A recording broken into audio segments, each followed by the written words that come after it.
Bonjour à tous. Donc normalement vous m'entendez et vous me voyez bien.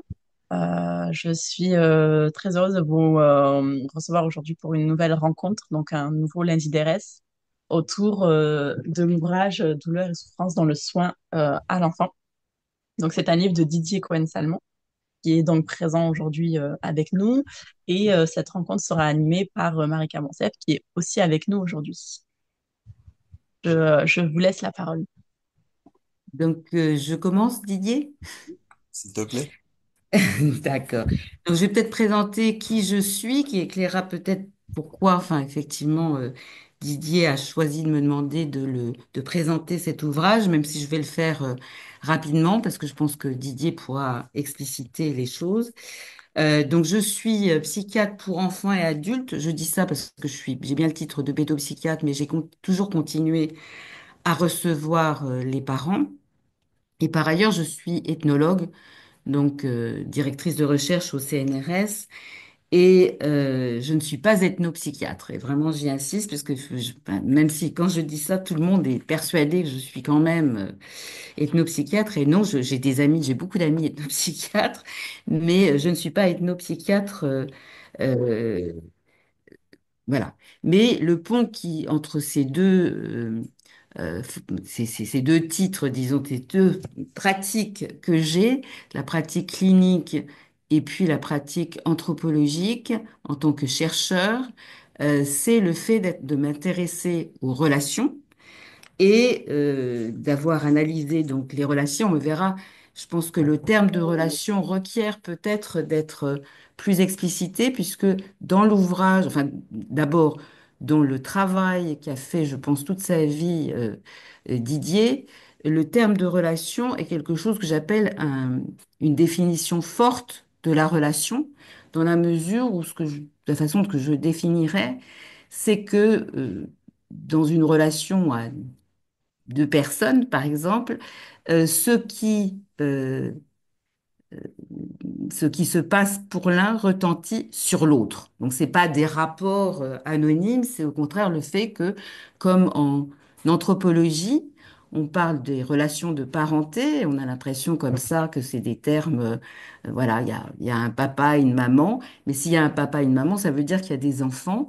Et si l'enfant, par exemple, devient grand et se transforme en parent, il va transformer ses parents en grands-parents. Donc je donne cet exemple pour montrer qu'effectivement, le retentissement dans une relation au sens fort du terme, ce qui arrive à l'un retentit sur le statut, mais aussi sous couvert du statut, beaucoup plus que ça. Comme pour ceux qui sont, je vois que on a un certain nombre, à un certain âge, qui sont grands-parents, savent que cette expérience de se transformer en grands-parents transforme l'expérience de façon générale, est une expérience émotionnelle généralement submergente, et que même si les enfants ont décidé de ne pas continuer les relations avec leurs parents, dans tous les cas, ils vont transformer leurs parents, ils vont transformer leurs frères et sœurs en oncles et tantes, ils vont transformer tout l'ensemble de leur système de parenté, ils vont les faire changer, et ça a une incidence donc sur la relation. Donc ça, c'est dans ma perspective, effectivement, je travaille sur les relations, et en anthropologie, les relations de parenté sont très importantes. Et ce que j'ai décidé mes recherches en anthropologie portent sur les phénomènes qui participent de la constitution des identités personnelles et collectives. Et j'ai travaillé, donc comme traditionnellement on a en anthropologie, j'ai fait un terrain qu'on dit exotique, c'est-à-dire j'ai travaillé dans une communauté aborigène dans laquelle je travaille depuis 1992. Et je me suis notamment, pour travailler sur ces phénomènes de constitution des identités, j'ai travaillé plus particulièrement sur la façon dont on accède au statut adulte, d'une part dans des sociétés dites traditionnelles ou autres, et d'autre part chez nous en Occident contemporain à l'heure actuelle. Voilà. Le fait précisément que dans des sociétés autres, la façon dont on accède à un statut d'adulte, c'est qu'on est légitimé à devenir parent. Devenir parent, ça veut dire avoir la responsabilité d'un être qui est dépendant. Et évidemment, euh, Didier, qui parle beaucoup des bébés, l'être le plus dépendant est le bébé, et donc c'est une responsabilité que je dis relationnelle. C'est là encore, une responsabilité qui est forte, puisque effectivement, avoir la responsabilité d'un enfant est quelque chose de fondamental pour l'enfant, mais aussi transforme euh, le statut de la personne qui assume une fonction parentale. Donc, dans d'autres sociétés, pour devenir adulte, on légitime et on enjoint les parents à transmettre leur fonction parentale à leurs enfants. Et donc, c'est une façon de les autonomiser par rapport aux parents, ce qui n'est pas du tout vu généralement. C'est-à-dire qu'on a l'impression que dans des sociétés où les parents attendent des enfants qu'ils se marient et qu'ils aient des enfants, c'est quelque chose qui est aliénant. Pas du tout dans les sociétés, ça ne veut pas dire que ça ne peut pas l'être, mais disons que l'objectif des sociétés, c'est plutôt de procéder à l'autonomisation des enfants par rapport à leurs parents, tandis que chez nous, les choses se sont transformé. On pourrait dire qu'à l'heure actuelle, au contraire, on considère que d'avoir une fonction parentale trop tôt risque d'empêcher l'accession à son identité propre, à ce que, voilà, c'est une charge trop lourde pour des gens et effectivement, dans les faits, les gens deviennent de plus en plus tard parents. Euh, donc pour nous, au contraire, c'est d'autoriser l'accès à la sexualité, ça c'est très important, et par ailleurs de s'autonomiser de ses parents au travers notamment du fait de faire des études et d'avoir un métier et de pouvoir subvenir à ses besoins matériels, euh, matériels, affectifs, etc., indépendamment de ses parents. Donc c'est au point, enfin ce qui est intéressant parce que ce week-end j'ai reçu une adolescente, elle a 18 ans, mais chez nous c'est encore une adolescente, et ce qu'elle voulait travailler donc dans cette séance, c'était le fait qu'elle trouvait qu'elle était trop dépendante Moi, de Marika, certaines relations. je vais peut-être enchaîner bientôt sur le livre. Voilà. Donc, si tu veux, c'était pour dire qu'effectivement, l'idée de relation et d'avoir une responsabilité pour les autres, c'est quelque chose que toi, tu abordes dans ton livre au travers donc du rôle des soignants. Mais je voulais voir effectivement comme dans le livre qui concerne la douleur et la souffrance de l'enfant dans les prises en charge de soins à l'hôpital de façon plus particulière, le fait que cette responsabilité, elle est, il a, la façon dont tu la présentes montre à quel point ça n'était pas évident dans l'institution médicale. Et donc, la façon dont moi j'ai découvert le travail de Didier, c'était au travers de son premier livre qui s'appelait En travers de la gorge, où il a écrit un livre absolument remarquable que moi je souhaiterais qu'il soit réédité parce que c'est non seulement très bien écrit, mais c'est surtout, ça retrace l'historique de la façon dont on a pris en charge les enfants, en particulier la généralisation donc des amygdalectomies, vous savez, donc des chirurgies sur les amygdales et sur les végétations. Et notamment, il retrace le début de ce travail. Alors en France, c'était beaucoup plus généralisé, je pense, à partir de la Deuxième Guerre mondiale. Et, euh, Il y a et, 30 ans, hein. Le livre, c'est il y a 30 ans quand même, hein. oui, oui, mais ton livre est formidable. Enfin, je veux dire, il n'empêche que ce que tu soulignais, c'est que ces interventions se faisaient à la chaîne, sans la présence des parents, et sans anesthésie, et on pourrait presque dire même sans asepsie, parce que tu décris des scènes absolument épouvantables, enfin, je dirais des scènes quasiment bouchères, où la prise en compte, il n'était absolument pas question de prendre en compte la douleur de l'enfant, et encore moins du sens du soin et encore moins évidemment de la présence des parents qui pourraient soulager l'expérience de l'enfant absolument terrifiante.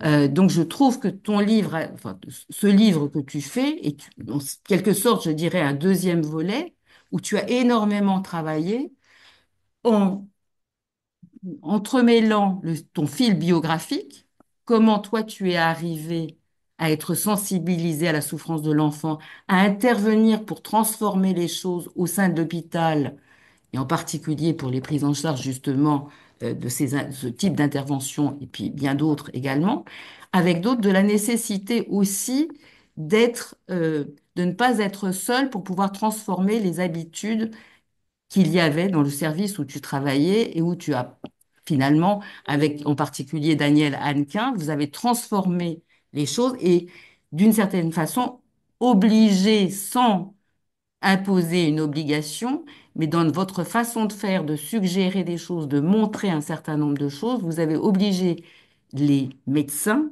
eux-mêmes à être soignants. Parce que moi, je distingue, enfin, tu me diras ce que tu en penses, ce qu'il en est des médecins, que moi, je dis très souvent en dehors des soins palliatifs, les médecins n'ont pas vraiment une fonction soignante. Ils ont une fonction de diagnostic, ils ont des fonctions de prescription, mais souvent, ils n'ont pas cette fonction soignante que je mets plutôt du côté des infirmières, des aides-soignantes et d'autres personnels de l'hôpital qui ont des liens beaucoup plus continus avec les patients et qui assurent à proprement parler les soins. Et là, en transformant la perspective qu'avaient justement les médecins sur leur rôle, je trouve que tu les as transformés également en soignants, ce qui a permis de créer des équipes soignantes qui travaillaient ensemble, et tu soulignes cette importance de la solidarité, des interactions euh, très, très importantes entre une équipe pour pouvoir soutenir non seulement l'enfant, mais également les parents que vous avez réintroduits auprès des enfants, notamment au travers de la création de l'association Sparadra, dont la volonté était de faire intervenir, non seulement d'expliquer aux enfants qu'est-ce qu'ils allaient subir, mais également de permettre la présence des parents. Merci, Voilà, Marie. Je vais peut-être enchaîner maintenant très bien. très brièvement sur moi-même. Merci. Et sur moi-même, hein, et ensuite sur le livre. Alors voilà, donc j'ai eu deux carrières, on pourrait dire trois. La première, c'était l'anesthésie-réanimation, d'abord en milieu adulte, puis en milieu pédiatrique à l'hôpital de Armand-Troussot. Et c'est là que j'ai vraiment trouvé qu'il y avait quelque chose à faire et que je pouvais le faire. J'ai eu de la chance, j'ai eu la chance, disons, d'arriver en pédiatrie dans cet hôpital au moment où il y avait une vraie prise de conscience chez les soignants de l'importance, enfin, oui, de l'importance de la douleur et de la souffrance des enfants soignés, des enfants malades, des enfants hospitalisés, de la douleur provoquée par les soins, des séquelles psychiques des hospitalisations, des traumatismes induits par les hospitalisations, par les séparations. Voilà, toutes ces questions ont commencé à être à l'ordre du jour, pas seulement en France, hein, c'est venu de l'Angleterre, c'est venu des États-Unis, c'est venu d'un peu partout à la fin des années 80. Donc, effectivement, tu parlais de mon livre précédent, il date à peu près de cette période-là. Là, je dirais que c'est un livre de deuxième génération. Euh, Dans les années 90, 2000, il y a eu un certain nombre de livres qui visaient, si vous voulez, à mettre cette question sur l'agenda, c'est-à-dire de dire la douleur de l'enfant, la souffrance de l'enfant reliée à la maladie, aux soins d'hospitalisation, c'est important, il faut qu'on s'en occupe. Et ceci intervenant sur un incontestable déni de cette question, dont on pourrait donner plein d'exemples, j'en donnerai peut-être. Donc ça a commencé à changer. À partir de là, les livres qui ont été faits à cette époque, le livre de Daniel Hannequin, le livre de Annie Gauvin-Picard et plein d'autres, c'était, voilà, il faut s'en occuper, il faut mettre cette question à l'ordre du jour. À partir de là, les gens ont changé. Moi, ma question, la question que j'ai abordée dans mon livre présent, c'est plutôt de dire, voilà, cette question s'est imposée et ça a induit un certain nombre de changements dans le fonctionnement, tu l'as expliqué, des équipes soignantes. Et voilà, ce qui m'importe, c'est ce changement. Il faut revenir sur ce que c'est que la douleur. C'est pas, enfin, je pourrais dire que la douleur, c'est quelque chose d'irreprésentable qui cherche sans arrêt à se représenter. Vous pouvez faire l'expérience, vous êtes face à quelqu'un qui souffre, vous êtes dans l'impossibilité, c'est humain, c'est comme ça, de vous représenter sa douleur. Vous ne pouvez pas ressentir sa douleur, c'est impossible. On n'est pas équipé pour ça. Et souvent, on en souffre d'ailleurs. Par contre, vous pouvez très bien ressentir euh, l'émotion qu'il associe à sa douleur. C'est-à-dire que chez l'être humain, probablement chez d'autres espèces, mais c'est pas mon sujet, bien qu'il y ait un chapitre là-dessus dans le livre sur la douleur animale, chez l'humain, on ne peut pas ressentir une douleur physique sans y associer automatiquement une émotion, un affect cet affect se manifestant dans des comportements, dans le langage, et donc la douleur devient un appel. À partir du moment où elle devient un appel à l'autre, elle suppose la présence de quelqu'un qui va répondre à l'appel à l'aide. Cet appel à l'aide, spécifiquement sur le champ médical, c'est le soin. Voilà. Donc on suppose ça. Euh, L'appel peut être ou pas reçu. Donc toute la question, c'est est-ce que l'appel est reçu? Je pourrais vous donner, je suis tombé récemment sur un bouquin de, qui date de 1959, qui est le journal de la mère d'un enfant leucémique. À l'époque, on ne guérissait pas la leucémie de l'enfant. Donc cet enfant est mort. C'est un véritable calvaire qui est subi par cette mère et par l'enfant, bien sûr. Quand on regarde ce qui se passe dans le service hospitalier, la prise en charge de la douleur n'existe pas. Par contre, les soignants ont très bien conscience du fait que l'enfant souffre le martyre, font ce qu'ils peuvent, essayent d'amuser l'enfant, font les clowns. Il n'y avait pas encore de clowns à l'hôpital, mais ils essayaient. Euh, mais quand même, la seule perspective à l'époque, c'était la guérison. Il fallait que l'enfant guérisse. Et à l'époque, on rêvait du premier enfant qui allait guérir d'une leucémie aiguë. La préface de Jean Bernard à ce livre, grand hématologue, explique ça. On rêvait tous de quand on allait guérir le premier leucémique, le premier enfant leucémique. Mais quand on regarde en quels termes le professeur Jean Bernard parle de l'enfant, il parle d'un enfant souriant et courageux. Par contre, il parle de la souffrance terrible de la mère. 10 ans plus tard, il y a eu un autre livre, Janie Morris, racontant la même expérience exactement. L'enfant n'a pas non plus guéri, ça a été également un martyr, à la fois les douleurs induites par la leucémie et les douleurs induites par les soins. La différence, c'est que Janie Morris a fondé une association, l'association Janie Morris, s'appelait comme ça, pour un peu un précurseur de sparadrap, on pouvait dire. Et voilà, c'est-à-dire qu'à l'époque, à cette époque, et on pourrait dire peut-être 1968 était passé par là, euh, on est passé de la résignation à la révolte. Et on a ressenti le besoin de faire quelque chose. Et quand tu disais que, avec mes collègues, nous avons réussi à induire un certain nombre de changements dans la prise en charge, généraliser l'anesthésie à des enfants qui n'en bénéficiaient pas jusqu'à cette époque, hein, les opérations de végétation, généraliser l'analgésie post-opératoire, faire rentrer les parents alors qu'ils étaient interdits de visite, informer les enfants et les parents de ce qui allait leur arriver, construire des documents d'information, et ça a donné l'association Sparadrap, qui s'est consacrée à cette tâche. Voilà,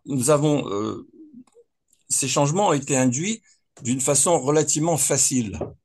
C'est ce que je voulais insister sur le fait que probablement l'époque était mûre pour qu'on puisse changer les choses. Il a suffi, dans un cas, que l'équipe d'anesthésiologie au complet dise à partir de demain, nous allons plus faire comme ceci, mais nous allons faire comme cela, nous allons faire rentrer les parents alors qu'ils ne rentraient pas.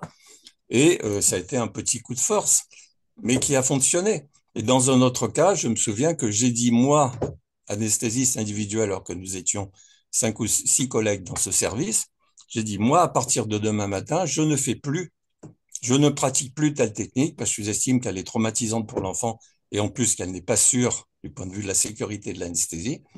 Et voilà, donc moi, je ne le fais plus. À partir de là, je ne l'ai plus fait et les gens se sont plus ou moins adaptés. Bon, ça ne marche pas toujours comme ça. C'est-à-dire que c'est un peu la loi des rendements décroissants. Quand on s'occupe d'un problème, au début, le rendement est énorme. Et puis après, plus on essaye de changer, plus les changements sont difficiles, et moins on a de gains par rapport au travail déployé. Donc, mon livre s'intéresse aussi au fait que ce n'est pas toujours facile, c'est-à-dire que ça induit des changements fondamentaux dans le fonctionnement des équipes soignantes. Si on compare, par exemple, voyez, on introduit un nouvel antibiotique. On dit que ce nouvel antibiotique est meilleur que le précédent. Il n'y a aucun problème. Les gens vont substituer le nouvel antibiotique à l'ancien. Quand on dit nous allons introduire la morphine alors qu'on ne l'utilisait pas, les résistances sont importantes. Il y a des gens qui ont vraiment échoué. Je parle dans mon livre de l'expérience de Samuel Perry, qui avait vainement essayé d'introduire la morphine dans son service de chirurgie pédiatrique. C'était un psychiatre. Pourquoi? Parce que c'est un peu ce que je disais tout à l'heure, la douleur, c'est une émotion attachée à une sensation que nous ne pouvons pas nous représenter nous-mêmes.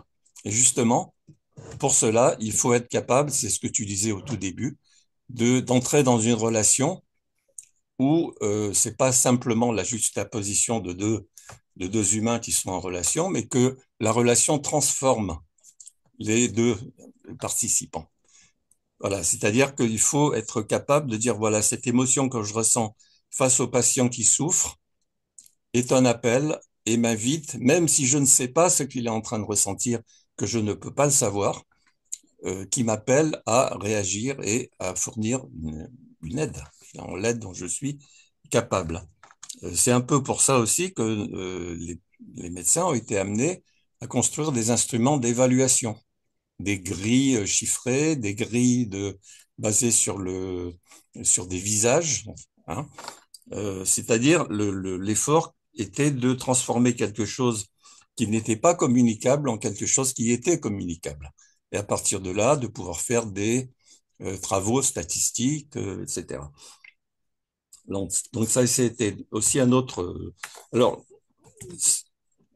il s'agissait vraiment de résistance, parce que les principaux outils pharmacologiques, si on veut, étaient des médicaments qui existaient depuis longtemps, dont la fabrication n'était pas difficile et qui en plus ne coûtaient pas cher. Je veux parler par exemple de la morphine et de ses dérivés ou du protoxyde d'azote qui ont des siècles d'existence, mais auxquels s'attachaient des préjugés par rapport à leur usage non médical, hein, les toxicomanies, les dépendances, etc. Voilà, donc il fallait passer par-dessus ces résistances.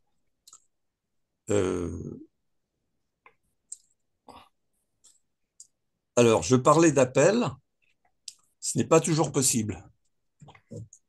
J'ai été amené j'ai découvert, on peut dire, comment la douleur s'exprimait dans le langage. La douleur est un phénomène interne. Mais quand les patients la décrivent, vous pouvez en faire l'expérience vous-même pour des douleurs du quotidien, ils l'externalisent. C'est-à-dire que la formule la plus courante va être un ça me pique, ça me serre, ça me brûle, etc. C'est-à-dire que vous représentez une action externe sur le corps.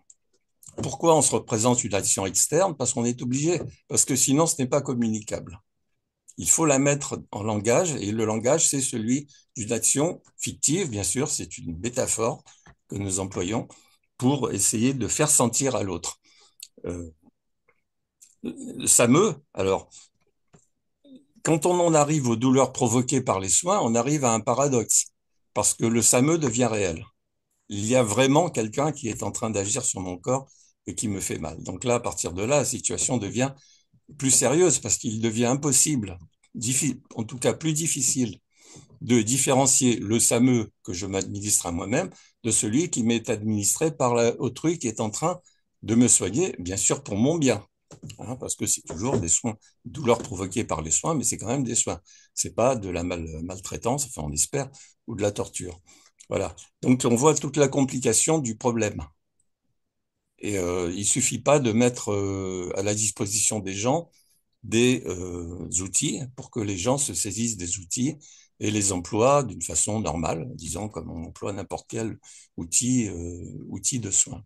Donc mon livre va un petit peu dans la dynamique des équipes soignantes aux prises avec ce problème et aussi avec la dynamique de certains patients. Et là, j'en viens à un autre point, c'est celui où il n'y a plus de SAME. Alors, qu'est-ce que ça veut dire?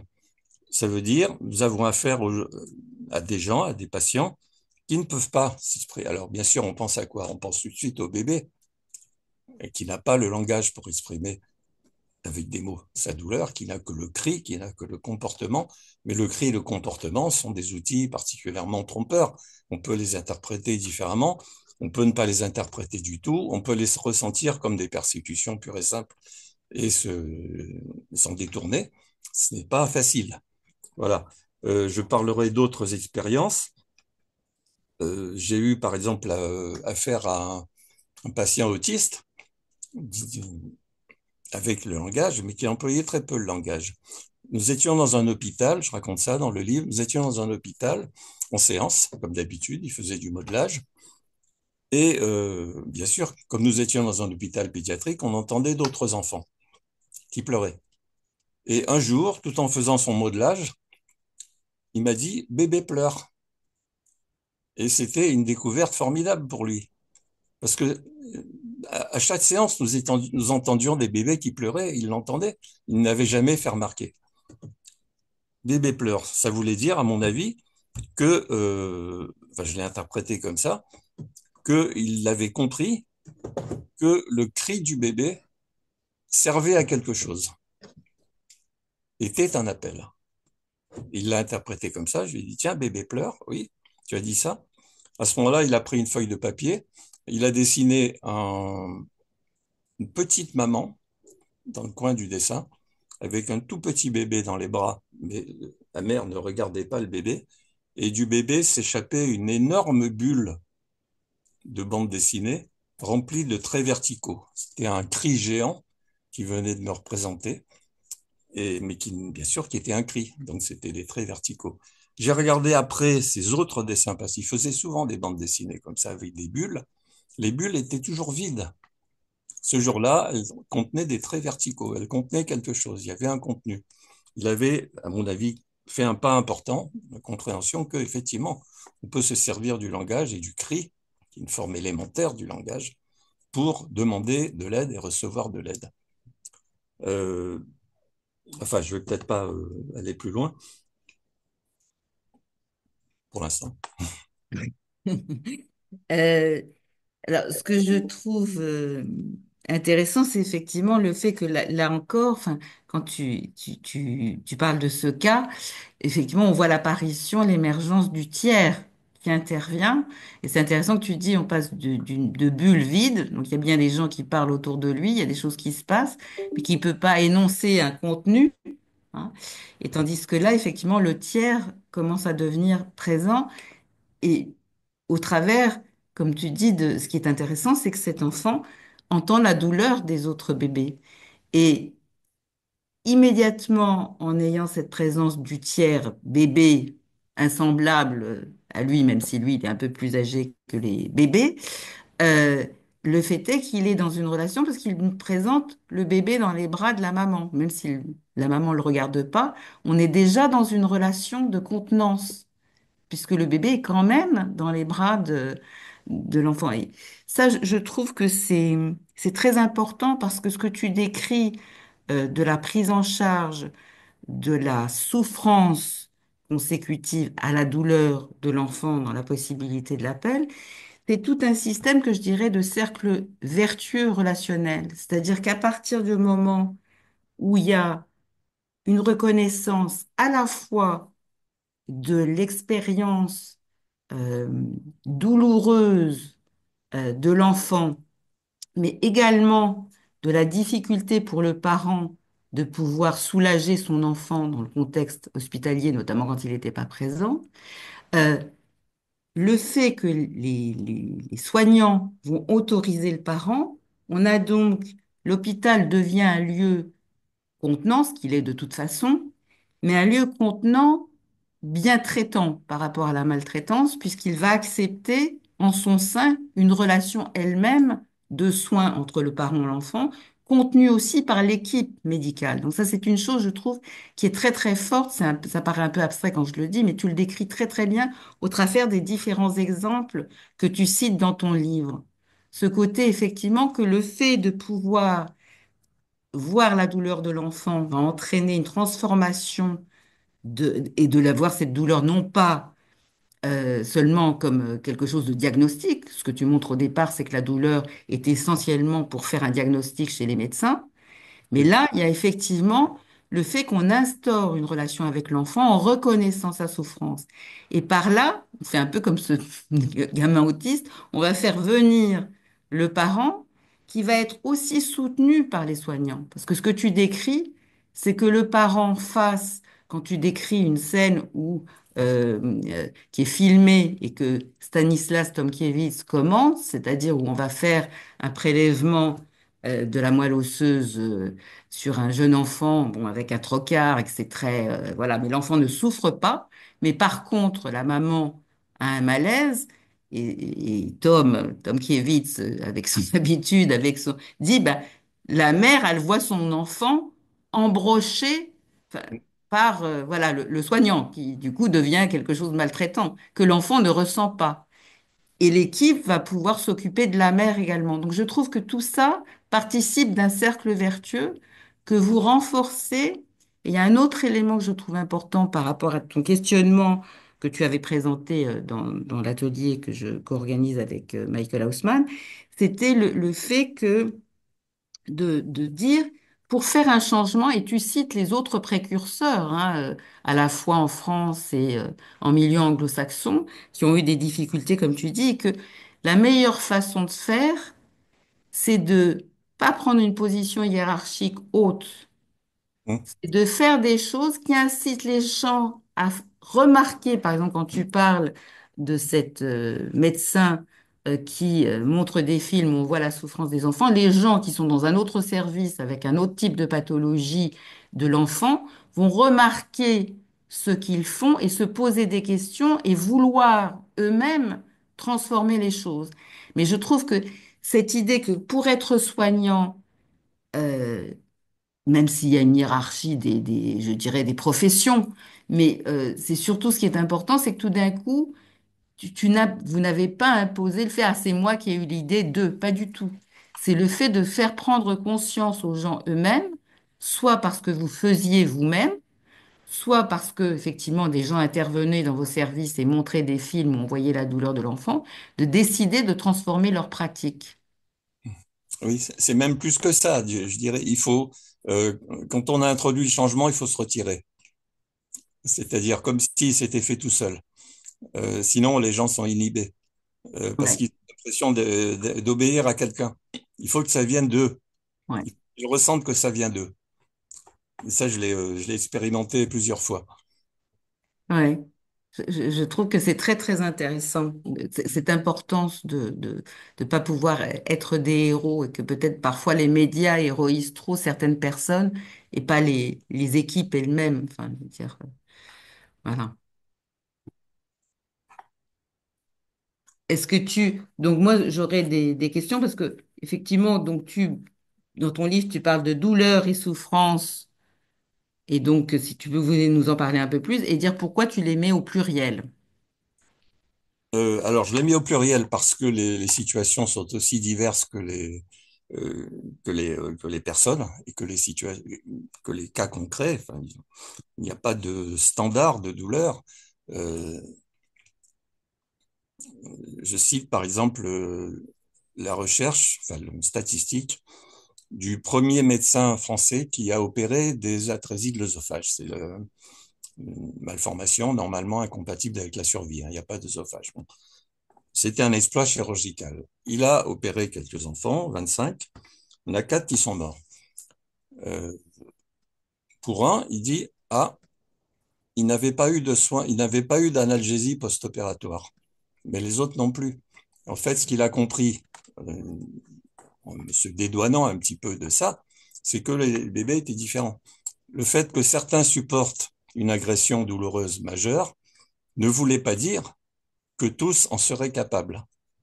Donc, on est obligé d'arriver à non pas des protocoles standardisés pour tout le monde, mais à une évaluation individuelle de la douleur de chaque situation pour chaque patient. Et ça, c'est un défi parce qu'on est facilement saisi par la routine et on est facilement saisi par les préjugés qui sont oh ben moi je pense que dans telle situation on a mal mais je peux aussi penser que dans telle autre situation on n'a pas mal. Et c'est pas vrai. Quand on regarde patient par patient, situation par situation, eh bien, c'est beaucoup plus compliqué. On est obligé d'évaluer individuellement, même si après on fait des statistiques sur des groupes. Ça, c'est autre chose. Voilà. Donc c'est toute la valeur des instruments d'évaluation. qui en fait simplifie la situation pour pouvoir l'évaluer. Hein, on peut arriver, par exemple, à un score chiffré de douleur, qui à ce moment-là est communicable entre soignants. Euh, alors, je voudrais dire un petit mot sur alors douleur et souffrance. Effectivement, ça m'a paru important de séparer les deux termes parce que habituellement on parle de douleur et on sous-entend la souffrance. Mais à force c'est-à-dire le contingent psychique, si vous voulez, le contingent vécu, émotionnel, affectif de la douleur, qui est en général désagréable. Pas toujours. Les enfants peuvent ressentir des douleurs glorieuses. Par exemple, on a fait un match de foot, on s'est fait mal, mais on a gagné. Donc, la douleur est glorieuse. Ça, c'est un petit peu situation particulière. En général, la douleur, alors, tout, dans toutes les situations de déni de la douleur, on s'aperçoit aussi qu'on héroïse l'enfant. On lui dit, ah, mais tu as été très courageux. En fait, lui, ce qu'il ressent, c'est de la détresse. On lui surimpose. On lui surimpose, en fait, quelque chose une héroïsation et à la limite, quelque chose d'initiatique, alors qu'il n'a pas du tout, lui, conscience de vivre une situation initiatique de quoi que ce soit. Donc, il y a un malentendu terrible qui sert à protéger les soignants contre les conséquences de ce qu'ils vivent et de ce qu'ils font et auxquels ils ne remédient pas. Voilà, donc là, il y a tout un cercle vicieux relationnel qui se développe. La souffrance, attachée à la douleur, et ça, je m'en suis aperçu plutôt en allant chez des écrivains que du côté médical. La souffrance attachée à la douleur est en général une souffrance de perte, comme celle de la perte d'un objet de relation important. À tel point que dans certains textes littéraires, on ne peut pas savoir, parce que c'est exactement les mêmes termes qui sont employés, s'il s'agit de souffrance psychique ou de douleur physique associée à une souffrance psychique. Les termes sont les mêmes. Et ça induit des malentendus terribles. Mais ça induit aussi le fait que ça peut s'échanger. Ça peut s'échanger. C'est-à-dire, je cite aussi le cas d'une femme enceinte qui déclare ne pas pouvoir accoucher. Elle a terriblement peur de l'accouchement. Elle dit, je n'accoucherai pas. Or, il faut bien qu'elle accouche. Bon, elle pourrait accoucher sous anesthésie césarienne, bien sûr, mais ça ne résoudrait pas le problème psychique, qui est qu'elle ne peut pas supporter la perspective d'accoucher. Elle est prise en charge par un psychiatre, Sylvain Missonnier, qui la suit. Il y a peu de temps, parce qu'il y a le calendrier de la grossesse. Et on s'aperçoit qu'à un moment, elle commence à se plaindre d'une douleur dans le ventre, douleur qu'on étiquette douleur ligamentaire. Hein, voilà, donc quelque chose de pas forcément grave, mais quand même réel et important. Et on l'adresse au centre de la douleur, et le centre de la douleur dit, eh ben oui, vous avez effectivement une douleur qu'on peut relier à un problème ligamentaire du côté de l'utérus. Et à ce moment-là, on voit que dans la consultation avec le psychiatre, elle commence à parler de la douleur et elle oublie complètement qu'elle avait une phobie de l'accouchement et elle accouche dans de bonnes conditions. Qu'est-ce qui s'est passé? Elle a échangé. Elle a échangé parce qu'elle s'est trouvée face à des gens qui étaient capables de recevoir, de comprendre qu'il y avait euh, une interaction entre douleur et souffrance, chacun faisant son boulot. Le centre de la douleur n'a pas dit, par exemple, n'est pas allé sur le terrain du psychiatre, chacun a fait sa prise en charge, mais si vous voulez, elle a échangé, comme on échange une monnaie quand on arrive dans un pays étranger, si vous voulez. Elle a échangé quelque chose qui n'était pas recevable en quelque chose qui était recevable. Parce que vous ne pouvez pas dire à une équipe d'obstétrique que vous ne voulez pas accoucher. Ce n'est pas possible. Mais vous devez accoucher, madame. Mais je ne peux pas. Voilà. Et donc, voilà ce qui s'est passé. Elle a guéri sa phobie de l'accouchement comme ça. Voilà, donc nous avons la capacité de faire ça. L'échange inverse est aussi possible. C'est ce qu'on appelle les somatisations, mais c'est pas voilà, ça on le connaît un peu mieux. La douleur, la souffrance psychique irrecevable devient douleur en général chronique, très difficile à prendre en charge, rebelle à tous les traitements, avec des effets secondaires des traitements, etc.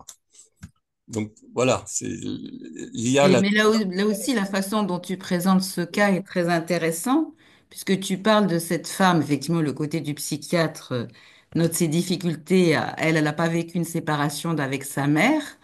Et Oui, là, puisque tu es winnicotien, le fait qu'il y a un espace qui va, le fait de la reconnaissance de la douleur, donc de sa particularité à elle, elle a une douleur à elle, dans son corps, à elle, qui n'est pas, qui peut être liée à la grossesse, mais qui n'est pas la grossesse en elle-même, va faire effectivement qu'elle va pouvoir euh, se, enfin, se séparer de cette expérience qu'elle avait eue de ne pas pouvoir avoir une relation avec sa mère et devenir mère elle-même, en quelque sorte, sans que ça passe par justement le fait de lui dire ce genre de choses. Mais le fait que quelqu'un d'autre s'occupe d'elle, peut-être enfin, justement en instaurant un espace entre elles et le soignant qui reconnaît sa douleur permet d'avoir une véritable relation qui lui permet, elle, d'avoir aussi une relation à son enfant et de pouvoir imaginer d'en être séparée physiquement. oui. Et ça, Et c'est une autre chose aussi que je trouve très remarquable, c'est que tu donnes des exemples, justement, quand tu te réfères à la fois à des films, à des écrits littéraires, et je trouve que par rapport à ça, ton exemple de Henry James, de cette petite fille dans le roman oui, qui qui passe visiblement de pays en pays avec ses parents qui doivent aller de différents lieux, donc il n'a pas de stabilité dans ses relations. Et elle a cette relation avec donc c'est une gamine qui doit avoir 5 ans, quelque chose comme ça, et qui vient d'avoir une extraction dentaire où la dame qui s'occupe d'elle est à ses côtés, lui tient les mains. Et puis au moment où il y a l'extraction dentaire, un petit cri, c'est la dame qui a le cri qu'elle exprime pour la petite fille. Et puis il va falloir qu'elle se sépare de cette dame puisque les parents vont repartir ailleurs. Et tu fais le parallèle qui est fait dans le roman de l'extraction d'une certaine façon de cette petite fille des bras de cette femme qui s'est occupée d'elle, qui a une relation de soins. Et voilà, donc je trouve que tu as des exemples qui sont très évocateurs, très imagé pour comprendre justement ce lien entre douleur et souffrance. oui. Alors, ce que je ne... Là, il y a un piège, et je ne voudrais pas qu'on en conclue, parce que ça, c'est le préjugé commun. Si vous voulez, quand on était dans le déni et le mépris pour finalement ce genre de problème, une des lignes de défense, c'était oui, mais ça sert à quelque chose. Ça forme, ça endurcit, ça prépare à la vie adulte, ça prépare aux frustrations de la vie, etc., etc. Voilà. Donc on a tous connu et entendu ça, parfois en tant qu'enfant, hein, de la part de nos propres parents. Euh, j'ai conscience du fait que on peut me dire, ah oui, mais alors tu penses que la douleur sert à quelque chose? Peut-être, puisqu'elle fait partie de l'humain. Si elle fait partie de l'humain, elle est bien là pour quelque chose. Il ne s'ensuit pas que il faut la négliger. Là, il y a une ligne de partage qui est un petit peu délicate pour ceux qui sont des praticiens de la douleur et pour qui la question est simple. La douleur, on la combat, point. Mhm. On peut à la fois la combattre et comprendre la place qu'elle tient dans l'économie psychique de l'être humain. Mais je sais que c'est pas forcément évident. Alors, est-ce que tu voudrais dire plus de choses sur ce qu'est le soin pour toi? Ou alors là, c'est une vaste question. Puisque c'est quand même, en fait, c'est vraiment l'objet de ton livre. Bah, le soin, on a l'habitude d'associer ça à une action médicale. En plus, maintenant, la question est compliquée, enfin compliquée, peut-être enrichie aussi, mais compliquée en même temps, par le fait que maintenant on parle du care, de philosophie du Mhm. quoi. Les relations humaines devraient être principalement des relations où on s'entraide. À mon avis, c'est vrai et pas vrai.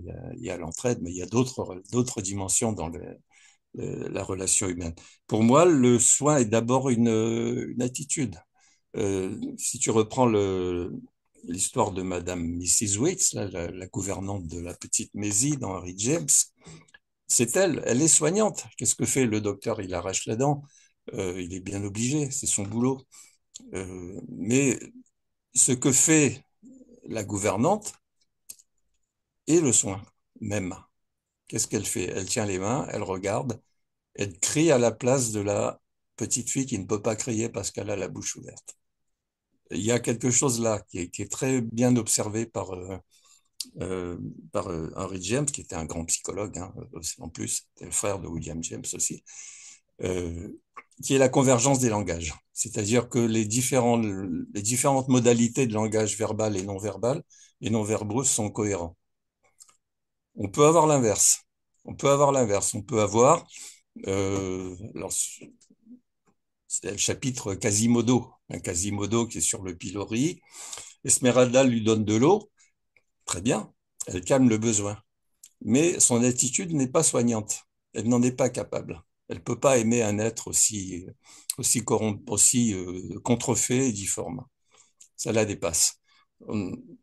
En tant que soignants, nous avons tous nos préventions, nous avons tous nos patients plus ou moins difficiles à aider à cause de ce qu'ils nous transmettent d'eux-mêmes. Il y a des patients qui donnent envie de ne pas les aider. C'est vrai.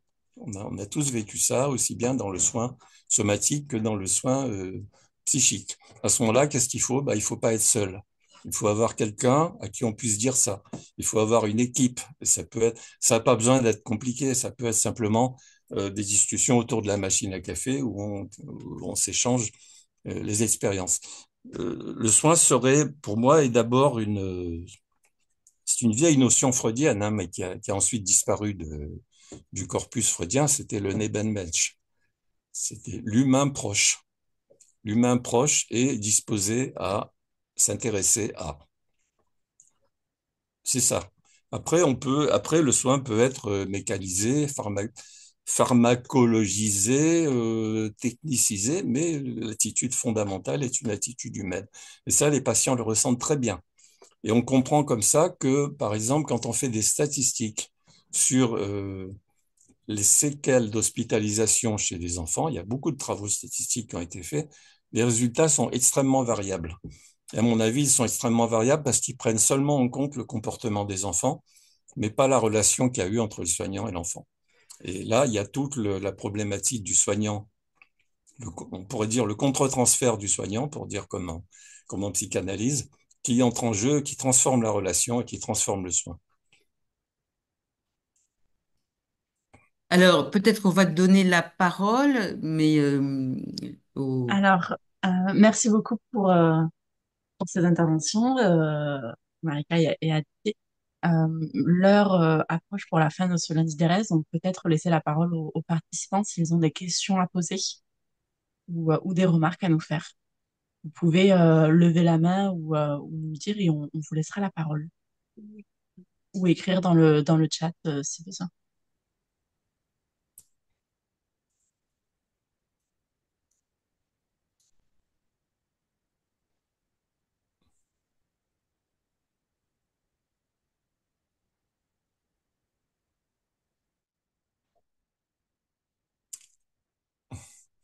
Mathilde Rémy, micro?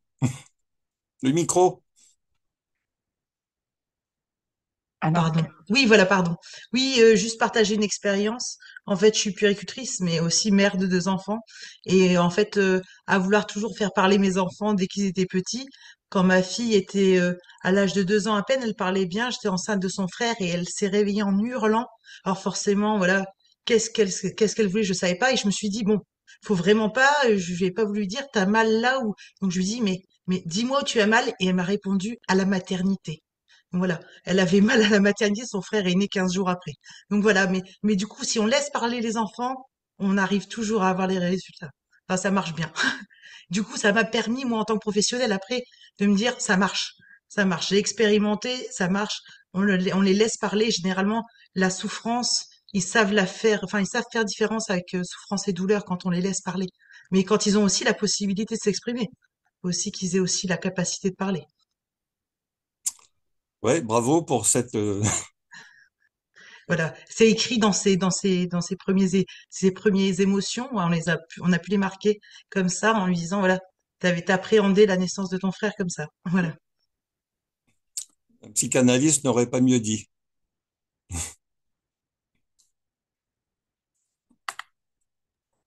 Merci beaucoup pour cette question. Euh, Peut-être si une personne a une dernière question avant qu'on se dise au revoir.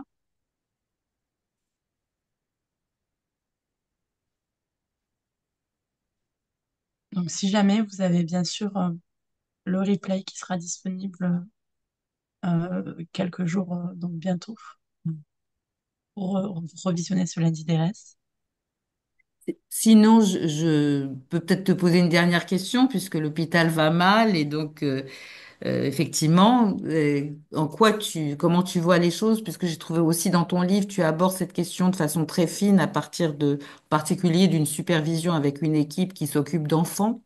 Donc j'ai trouvé que c'était très important et tu rappelles à cette occasion la différence entre la violence du geste médical qui doit parfois, qui est indispensable, c'est pas que les gens veulent être violents et maintenant donc effectivement on peut atténuer au moins la douleur.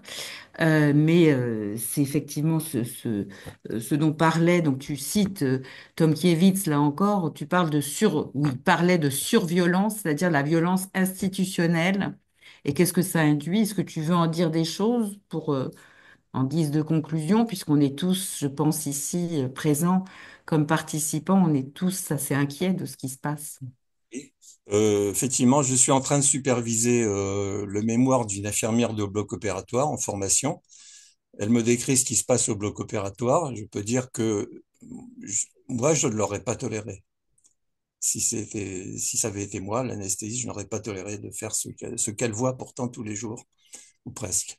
Euh, les choses vont mal, effectivement. On est obligé de combattre sur deux fronts, hein, comme en Ukraine. Il faut à la fois, les gens ne veulent pas lâcher les acquis qui ont été ceux des années 80, 90 et la suite sur justement la prise en charge des douleurs et des souffrances des patients, pas seulement des enfants d'ailleurs. Et en même temps, ils sont obligés de résister. Voilà. Donc, à la fois conserver, avoir une dynamique d'évolution, la poursuivre, la préserver contre les attaques et aussi résister pour garder, pour ne pas perdre. Et c'est pas facile. Donc il faut vraiment mettre en garde. Si mon livre peut y contribuer, c'est pas mal hein, contre la détérioration des situations et aussi contre la façon dont elle est exposée habituellement. Habituellement, si vous voulez, on ne parle que de la souffrance des soignants. La souffrance des soignants est parfaitement réelle. Mais chemin faisant, on ne parle pas de leur dynamique et de leur désir de continuer à évoluer. Voilà, donc c'est un peu unilatéral et c'est dommage.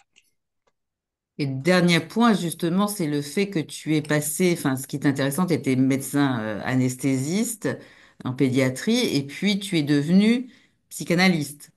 Donc, ça a dû changer aussi les choses, et tu es même, tu supervises des équipes. Tu as fait beaucoup de travail de supervision. Donc, du coup, euh,